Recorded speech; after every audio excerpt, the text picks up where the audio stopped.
I've been working with our partner organization, Piper Sandler, their team over there, who has done an amazing job of building a model to look at the effects of the legislation of all three of the major proposals, and has been working diligently, especially with quick turnarounds with some of these amendments just last week to the House's bill, to getting that incorporated. So the idea is very similar to what we did last year by having this tool available for the league's membership more broadly. Uh, they can have sit down conversations with their lawmakers and first themselves understand the implications of this legislation, but then help to communicate and message those implications to their lawmakers. This is last year was a very powerful advocacy tool, that was used to help folks understand the ramifications of what they were passing. Because on paper, just looking at the bill, it's all hypothetical, it's all theoretical. And so as much context and greater understanding that we can bring to the legislation, the better. So that's the idea here. And like I said, Piper Sandler team has been working very hard, and we're so appreciative of what they've done. We are excited to share this more broadly with membership.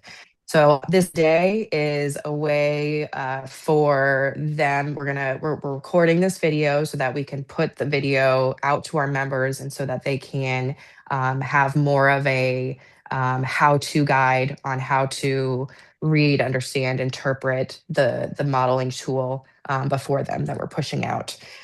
So I think the idea is we're going to turn it over to the Piper team, and they're going to walk through things.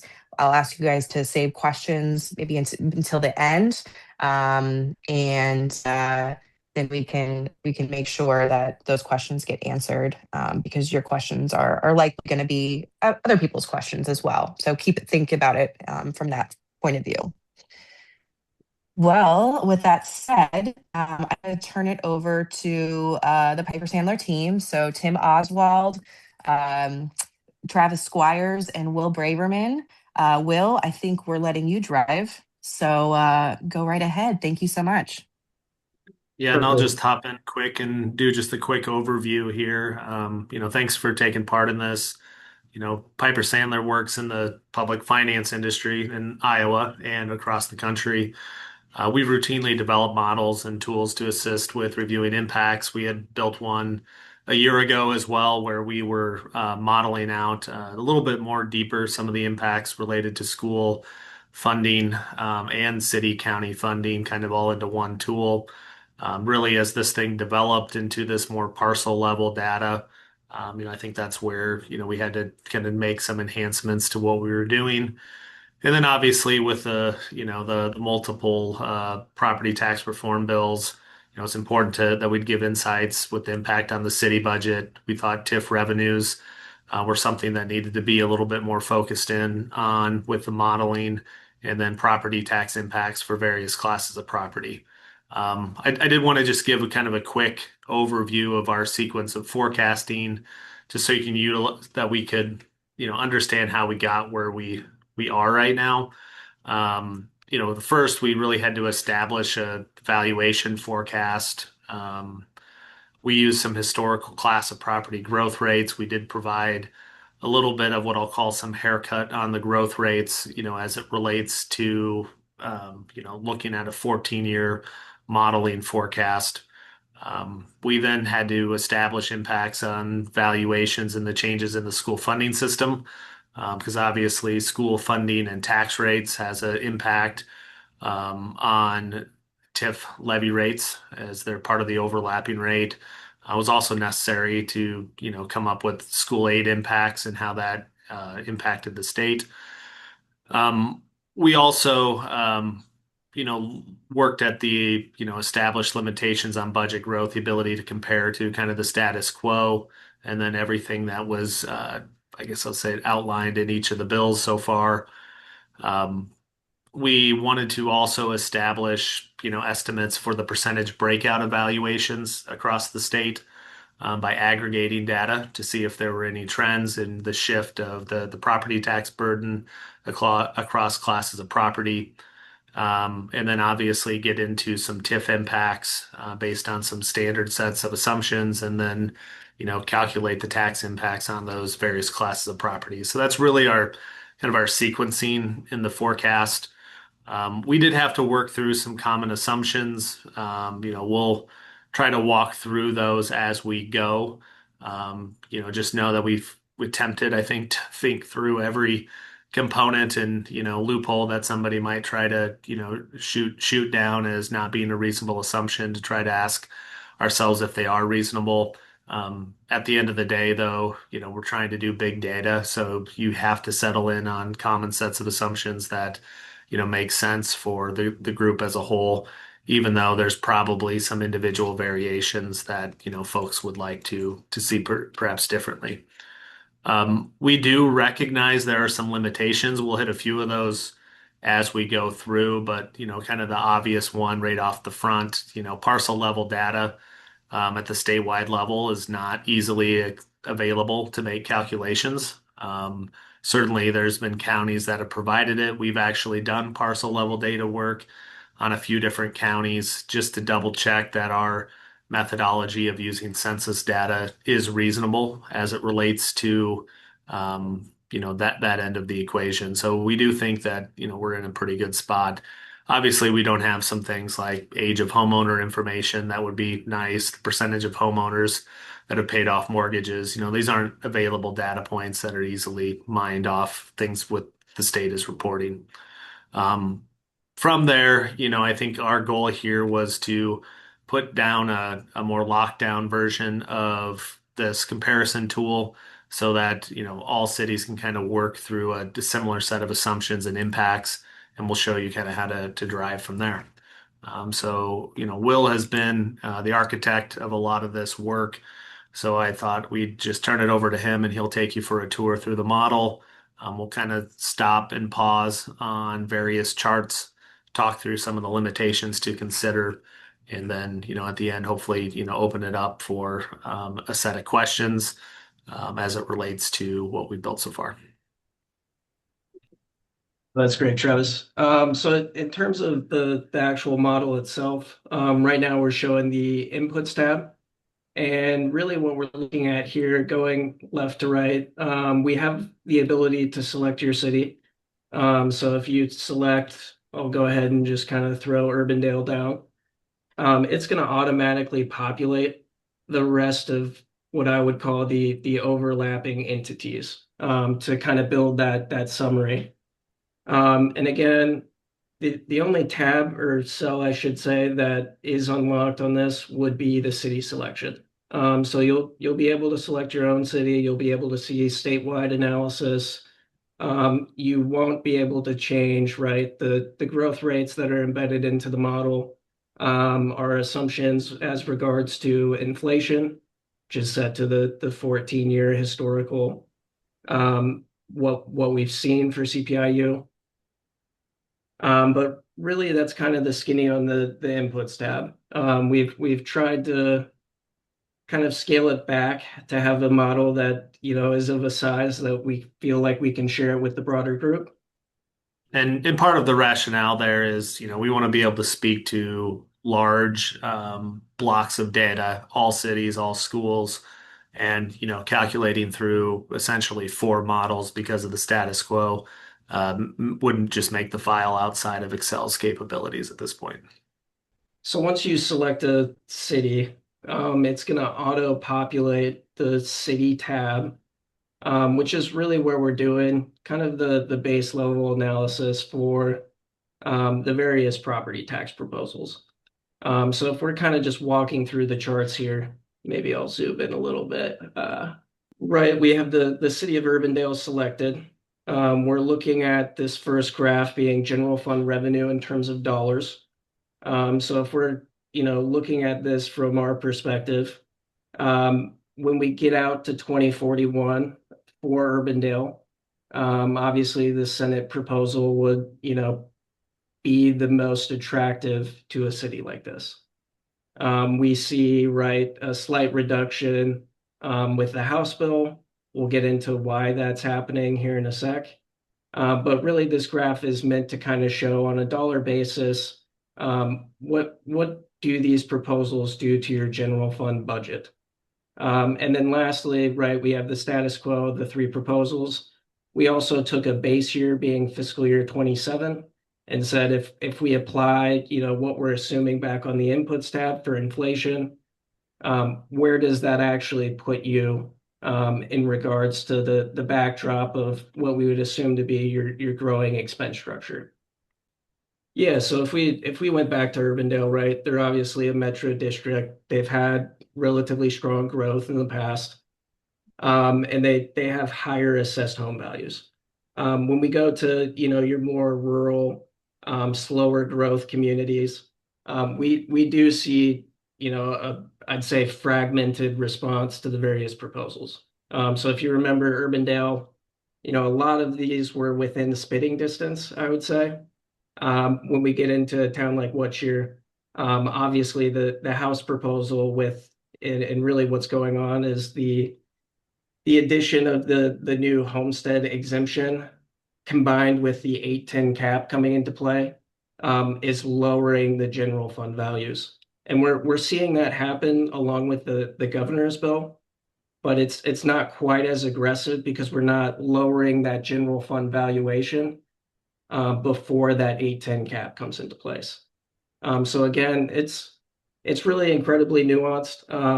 It depends what city you're selecting and what their breakout of valuation is between classes, but also the embedded growth rate assumptions here. We'll let Urbandale be the guinea pig here. All right, so scrolling down, another one that I think Travis hit on kind of earlier is what are these proposals doing for who's actually paying the taxes?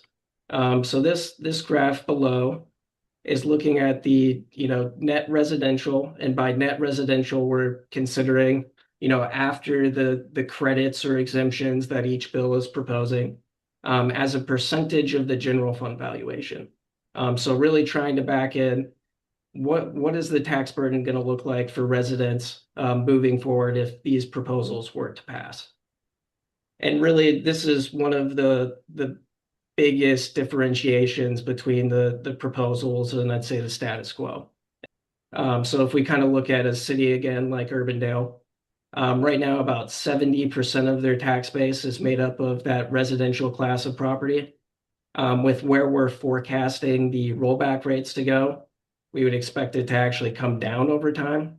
But if you look at the Senate proposal, right, it actually increases property taxes for residents as a proportion of, again, that total general fund value to just over 77%.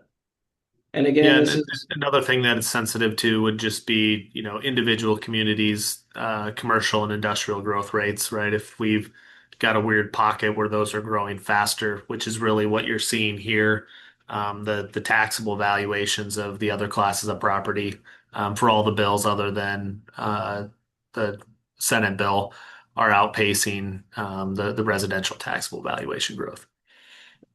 Yeah, and we're trying to show our work. So we have kind of the net residential taxable valuation, what we're considering to be the taxable general fund valuation as well. And then kind of the underlying data, right, that's being rolled up into the graphs to the left. If we scroll off to the right here, this is where we're going to show or are showing really the TIF implications between the various proposals. And again, this is one where we're seeing a big deviation between status quo and the House and Governor's proposal versus what we've seen from the Senate. So if we're looking through this graph, right, we're taking essentially what was set for 2027 asking for TIF revenues. And then just using really our analysis of the summary tax rate, right? So we've built out the forecast for cities, school districts, colleges, you name it, if they can levy property taxes. We've done the analysis to build them into the model. And really doing so, trying to get back to this net TIF tax rate. So getting to this net TIF tax rate is allowing us to essentially apply that tax rate to the incremental taxable valuation within a city's TIF districts. So as you can see here, right, for the Senate proposal, even though we're seeing quite a big pop, right, in the incremental taxable valuations, the net TIF tax rate is dropping faster than those valuations are growing, which is causing a reduction in net TIF dollars, right? So it's quite a big shock overnight. And really, the further we get out, there's still a pretty wide, I'd say, setup between what we would expect to see with the status quo and what the Senate bill would provide. As part of that, we're trying to keep things to a certain extent, apples to apples for comparison purposes. So if I scroll over here, you can see, we're given more of a breakout, right, where we're essentially listing the taxable values by bill in the non-TIF base and incremental values. But if I scroll over here to the Senate proposal, we're not taking the lost TIF revenues and saying, oh, that's fine. You're just going to have lost dollars that you were used to getting previously. So in this case, we're trying to keep everybody whole by saying, okay, if you're used to getting, in this case for Urbandale, 15.4 million in TIF revenue, and the new Senate bill would only get you to 11.7, you're going to have to make up that shortfall. We're under the assumption that these are projects that are happening. The city's relying on this cash flow. And in short, we're shifting that burden to the debt service levy versus TIF. So in this case, for the city of Urbandale, the way I would read this, right, is to make up for the 3.7 million in lost revenue, we would have to add an additional debt service levy of about 61 cents. And again, that gets you, to the same base state in fiscal year 27. But to just reiterate, right, it's not making up any of the lost revenues for how we would expect status quo to be growing in the future. That just keeps you harmless from a $27 perspective. We're not tethering these dollars, right, to a specific project where we're saying, okay, this is gonna, the frozen base year is gonna roll off in this year, and so revenue should drop by this much. We can't tether that for every city in Iowa. So while we think the governor's bill would lead to a reduction of eligible projects over time, we're just running with what's there in the increment today and what we think could be captured in the future. Yeah, so I think the last thing really to cover, we've gone through, and sometimes this macro is a little sticky, so you might have to run it twice to get the graphs to populate. But now setting back up to Urbandale, this last tab is really to try and summarize, okay, what does this actually mean to property taxpayers? So if we kind of look, we have our overlapping entities, right? So again, I've circled back to Urbandale and showing the entities that would fall in that overlapping tax rate. We're showing, right, our net tax rates in these tables to the right by the various bills. And really what we've left live here for people to play with within the model is the assumption for the assessed value, which right now I have it set to 250,000. And also the growth rates. So what we're growing that assessed value by per year in this analysis. So right now it's linked to what we're using for the embedded growth rates in the model. but we've decided to unlock these cells. So if you disagreed with us, which is totally fine, you can plug your own growth rate here and see how that would flow through for taxpayers. But that will not change the underlying numbers in the rest of the file, the city budgets, and all of the roll-up data statewide is all going to be running off those historicals. But as we look at individual tax impacts, we thought it'd be best to unlock these cells for your consumption.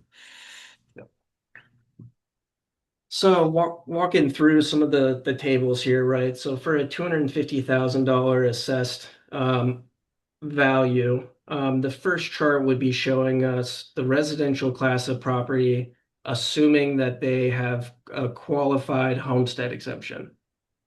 So looking at the bills, there is certainly some property tax relief here for the Senate bill.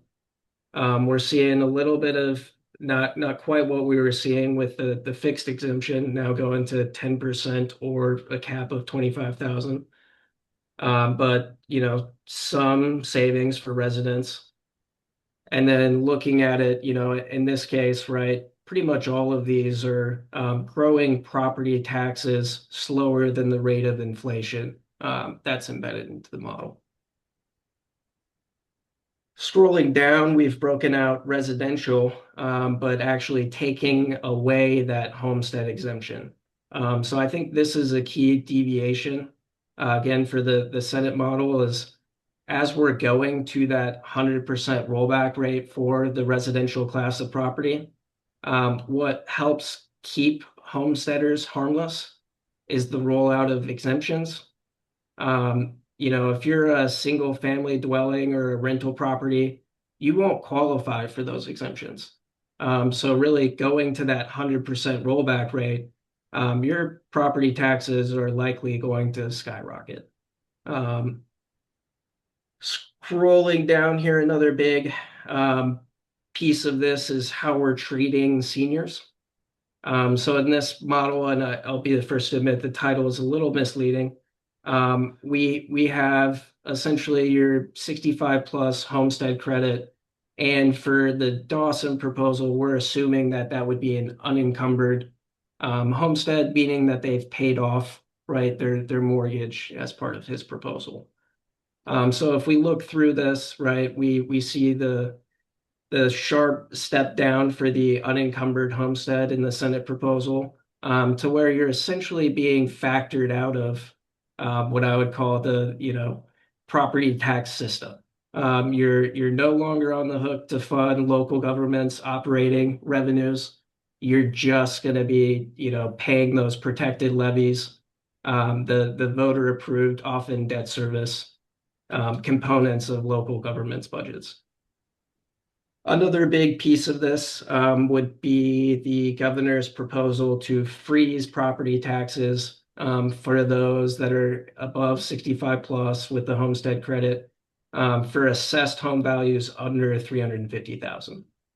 So if we look at this, right, we're seeing a flat rollout of taxes on a dollar basis for that 65 plus home. And lastly, just coming down all the way, we're looking at commercial or industrial business right now, again, still assuming the same assessment value. So if we look here at what's going on, we can see there's quite a deviation in terms of how these various proposals want to treat small businesses. So in the latest amendment with the House proposal, we've moved the small business tax shield, where the first 150,000 of valuation gets assessed at the residential rollback rate. They've expanded that to 350,000. The governor has expanded it to 250,000. So looking at a smaller assessed commercial company, there's real savings for both of those proposals here. Dawson's proposal, as we move up to 100% rollback rate for residents, that tax shield no longer exists for small businesses. But as you can tell, right, going from a 90% rollback rate to 100, not the massive shift in commercial and industrial that we were seeing with residential going from 44 and a half to 100.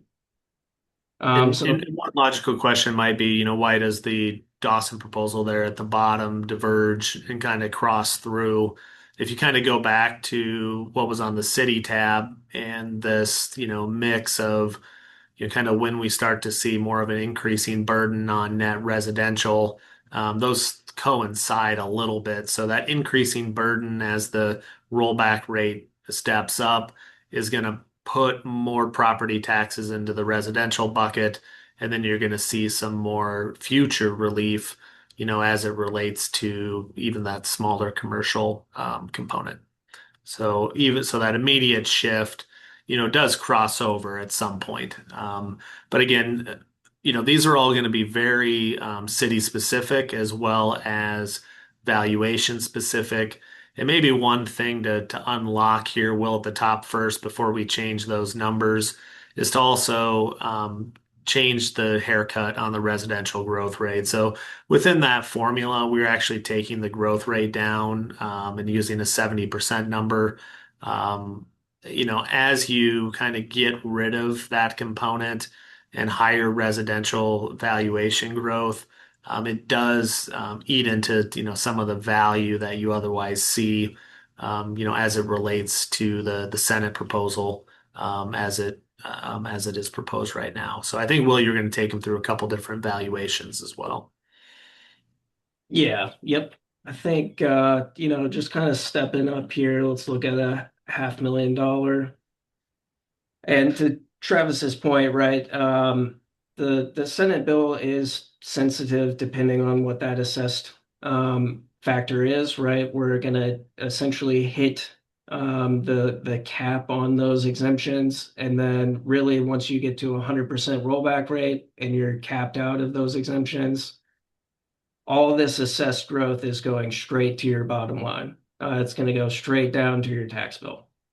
So that's an important thing to realize, and it's even quicker, if we're looking at an assessed home of greater than where we're at than $1 million.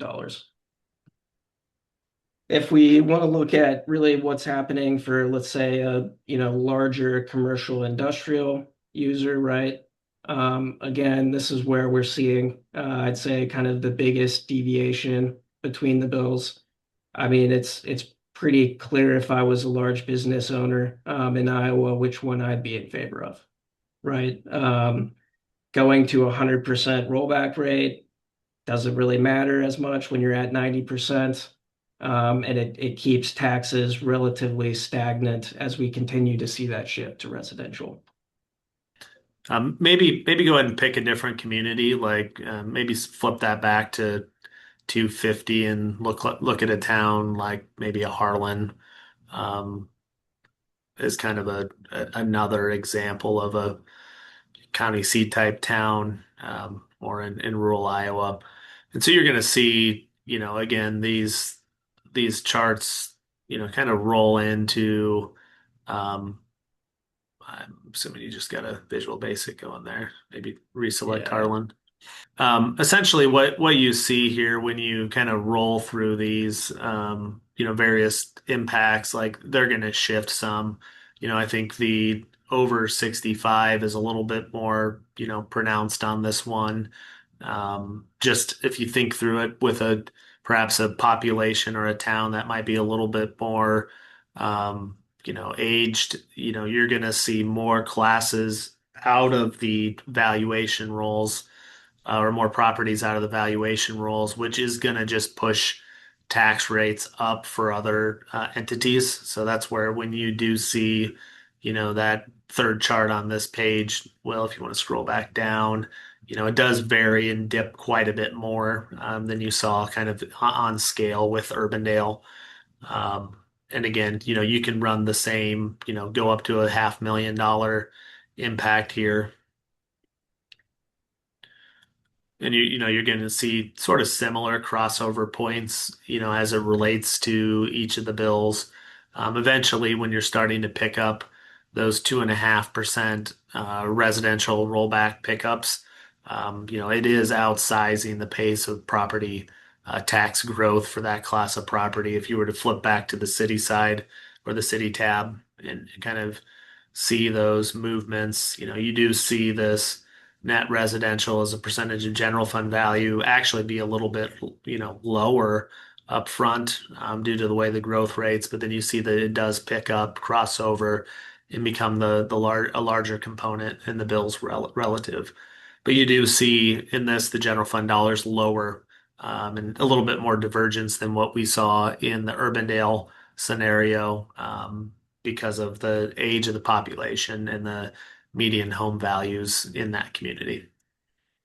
And I'd Maybe say go that back to a what cheer too before we close here just yeah. to see, we do get some really weird results when we start looking at tax impacts. Again, this community is going to be in a situation where a lot of their homes, are not going to be above, 50,000 taxable value. So you will get some outsized impacts then when you go to the summary and you start looking at, what happens with tax bills, at the 250 level. Um, if there's a home assessed at that level, as you kind of work your way through the model, you're going to see that crossover point happen pretty quickly because a lot of the properties are going to be, getting a lot more value on their taxes because of the exemptions, whereas Dawson's bill or the Senate bill, excuse me, as we kind of move forward, shows a little bit more of an outsized impact. And again, you see a big, again, diversion here on the homestead exempt or the unencumbered seniors, and then the same type of class of property analysis.